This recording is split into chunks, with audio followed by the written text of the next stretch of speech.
Okay, you're with Michael Crosby here. Look, I'm running for office, California, but I want to talk about Iran a bit. Just a very little bit at the moment. But guess what? I think there's a new situation. What we are seeing in Iran is something new. It's a new birth. A new birth.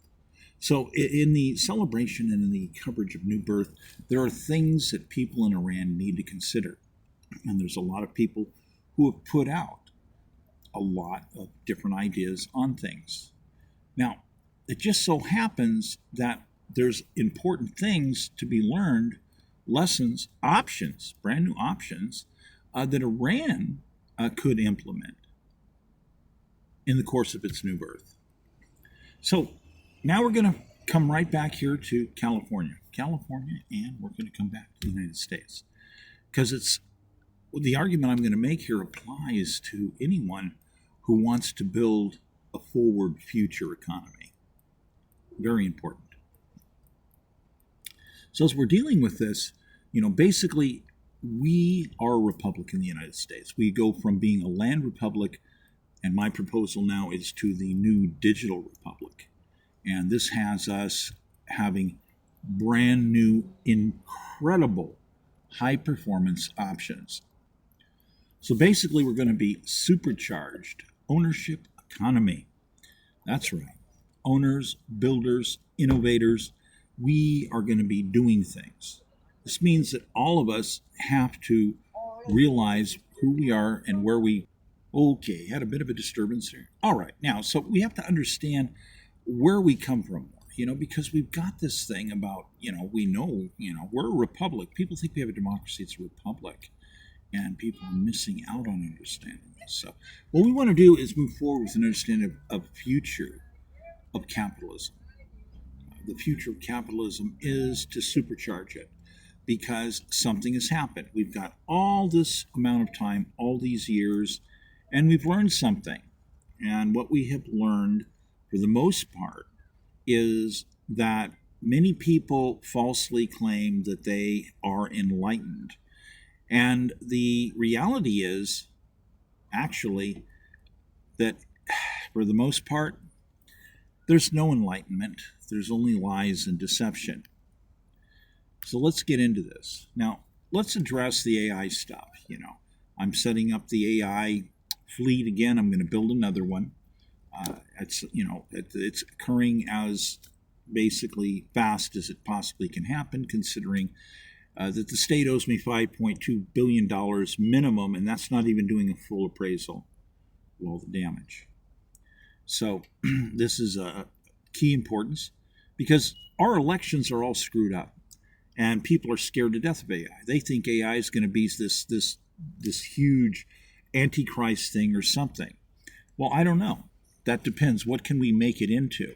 Is it going to be something that we can have that runs and deals with things, where we can actually deal with what it is that we need to get done and control it?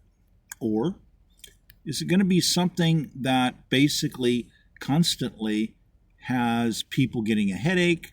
Is it frustration? Are there deep questions about, is it ignoring our belief system?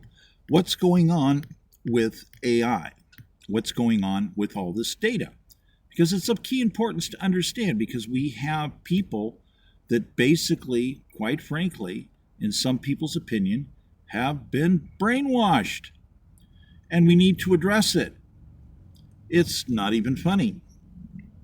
So, as we move along here, looking forward to our new ultimate technologies going someplace, we actually end up with stuff.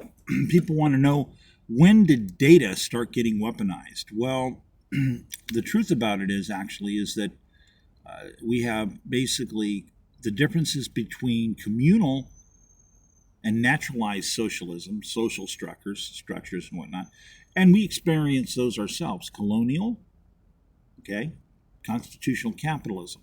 We did a lot of different deals. We even did some really interesting stuff along the ways of indentured servant contracts.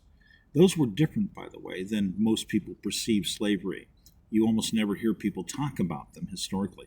Those were usually really good deals. You got land, you got a cow, you usually got a pig, you got a bunch of chickens, you got tools, you got a little tiny bit of money each week, you got clothes, you could take care of your family, and you had this fantastic deal. You'd get land, you'd get a farm, you'd be able to put some time together and get a crop growing. It was really important. And so this is, yes, it's an agrarian thing. Everybody hates it. No, let's not do the agrarian thing. No.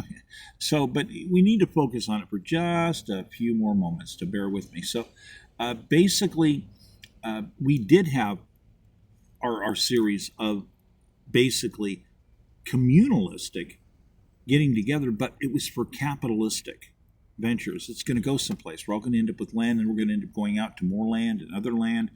It's a series of business deals, and I can't remember at the moment. There is a college, university that did a wonderful deal where people decided to say, let's go live as colonists.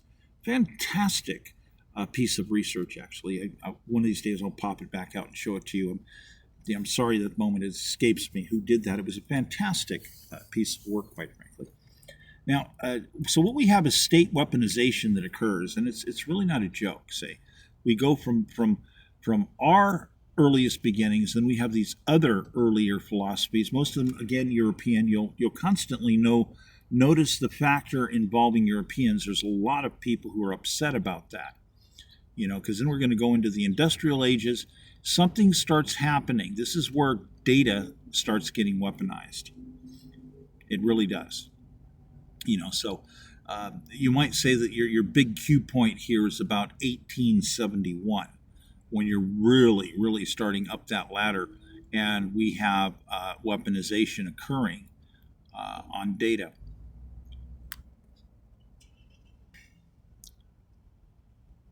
Now, real quick here, one of the things that happened is we have Germany funds Lenin and the revolution. That's really important. So you have a bunch of people, they think that these are people of enlightenment. They think that Karl Marx and that Joseph Stalin are people that somehow are enlightened people. But, Germany funds all of the stuff. It's no joke here. No joke here. They fund all of this stuff, basically. And it's really, really bad. And there's a lot more to it. And I would love to tell you more about it. I will, except the thing is that understanding that the amount of money they gave Lenin at the time, literally, would today be like giving somebody $4.5 billion and giving them 3,700 black op guys to go in and take care of business. So the entire thing about all the funding and all the other cross interest, you had teams also going in there that basically were independent syndicate members. You had massive blood. You have people that were on the take. You had all these different people dealing with what was going on. And it was mass blood, just mass blood. And that's important to understand.